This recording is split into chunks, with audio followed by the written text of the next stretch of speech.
Што зборува ова? Што ти е на тебе, ма? Невоспитана. Уште малце Бионсе авторски права ти си повара. Оти само кај не имам слушнато. Тоа ми е најблиску некако. Знаеш што ми е најфасцинатно кај турските серии? Приказнаат. Значи, кој ги измислува овие сценарии, приказни алдам? Тој е човек што го знае менталитетот на овие простори. Оти ќе речиш, оти сите до еден знак дека благе везе нема едното со другото. Сите велат како, ко на турска серија. Кој е нешто неверојатно, невозможно да биде. Или кој е нешто исплеткано, искомплицирано, безпотребно. Арно, ама пак ги гледат беба. Значи ти да направиш нешто што луѓето знаат дека нема благе везе, ама упорно го гледат, подзинати, тоа е мајсторија кој сакаш сака нека рече. Џабе ти ми правиш филозофии и уметности, кога на нашиот народ му треба само и толкува, се друго е излишно. За мене ако ме најдов ти шпицата излишна, ама мора да ја дајме пред да го продолжиме муабет. Така што дај да си ја дајме ние шпицата, па да му продолжиме на овие турскиве серии. Ајде да те пуштај.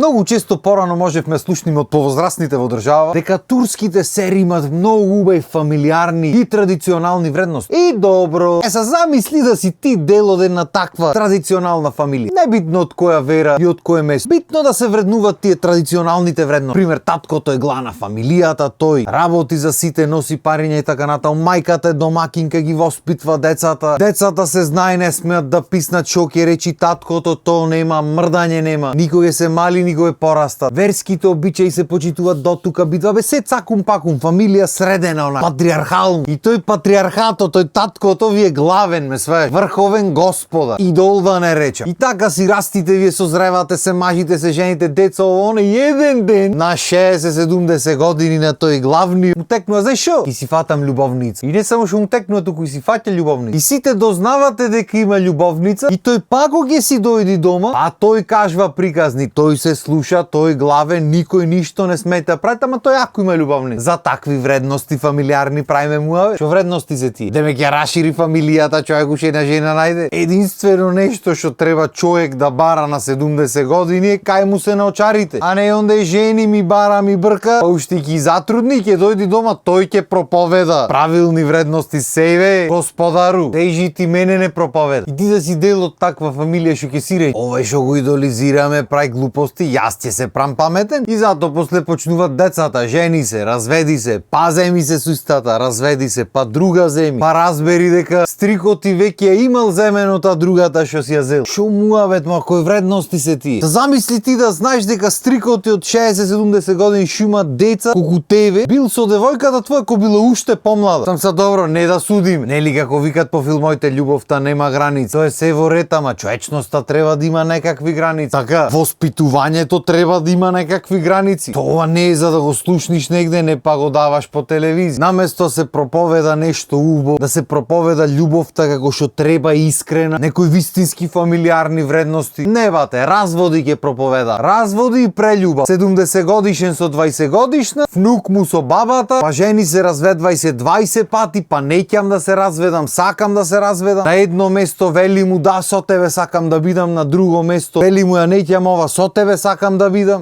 Тоа е за промоција, така. Не дај Боже да се испромовира нешто како искрени љубовни чувства, како некоја македонска музика или нешто. Не бевате музика. Само ова, само јакова, драма да има. И кога сме веќе кај драмата, обавезно во турските филмови има некои лikoви што матат водата цело време. Стално прат мучки, оговарат, измислуваат, мора нешто се дешава, ме сваја. Сам не дека во животот тоа не се дешава. Сето ова се дешава, ма не мора да го рекламираме, така. Иначе лikoви што матат водата имаш колку сакаш. И во животот може да биде кој било. Ама во турските серии обично е или сната или свекрвата, друг не. Мора да е или сна или свекрва. Леле мамо, што е на ова да не полудела? Што нели ова е та отмена позиција тука ходеме таја кој никој не ме сваќаш другите сите речи. Не зборувај така, кер. Зошто? Што бара маже на жена со оној човек? Немој, керко, молчи. Да се помолим. Значи тие битно си се помолува. Тоа што кој стигна направи некоја глупост, тоа нема врска. Тоа исто ко сега да тргнеш негде кражба да правиш и попат да се прекрастиш по црква. црквите го ќе врат. Неки ти ги изми греоите. Ама добро. Сега додуша не во сите серии е мажо глава. Негде мажо е само глава на семејството. Наравно, ама главен лик, главен наредник и главен матач на води и праење мучки, обично е старата свекрвата да речи, или негде бабата. Имаше една на времето Ферхунде, како се вика, оре намќор нешто, еј. Абе како еднаш не видов на свекрва во турски филм да му чини нешто. Ништо не му чини, брат, стандард. Значи едно нешто му се погоди. Ништо, бат. Мажо не чини. Децата не чинат. Стално нешто таја нервозна. Му се греши нешто. За невестите и за зетоите па ич муаве да не прави. Овај ваков бил она, таква бил, пошто та безгрешна ме сваѓаш свекрва. Ем свекрива, ем безгрешна. Чудна работа. И туку ќе прат да лавери. Мажот му мести го, вака направи, така направи, сили го да направи нешто. Децата и сили ги да направат нешто. Па глуми жртва после на крајот, како само неа животот му е катастрофа, а од друга страна цел живот на тацна да е. Додуше и кај нас има многу свекрви што едноставно не можат да се помират со фактот дека работите поќе не се како што беа. Пошто како тие слушале некоја свекрва и сега нив како свекрва никој не ги слуша. Како сметото тоа е? Нека и тие морале да слушат. Можеле да си го терат понивно, имало луѓе што си го терале понивно, ама добро, такви времиња, таква одлука донесле нивна работа, така. Са не можеш ти твојата одлука ма наметниш на сите понатам. На крајот на денот кога се работи за фамилија, треба се гледа доброто на фамилијата, на сите. Најмногу доброто на деца. Арно, ама не. Кај некои луѓе егото не дозволува да се види потаму од нивните непотребно повредени чувства. Затоа се гледат те турските серии толку многу. Си сочувствуваат луѓето. Ке направи некој од жените на синоите таму нешто и свекрвите подома низ Македонијата. И ова мојата е ваква. Ле, кај сгреши, кај зацапа. Исто и за зетоите. Ке видат таму некоја богата се зема со некој партал зет таму, некој музичар нешто речи. Болни паѓат подом. И заедно со нив и фамилите тука што ја гледат серијата што имат ќерки мажи, сите паѓат болни подом. Там не дека тука се сите милионери ко тие таму на филмот, ама така си се чувствуваат луѓе. И тие во филмот тажат и овие од тука си коментират.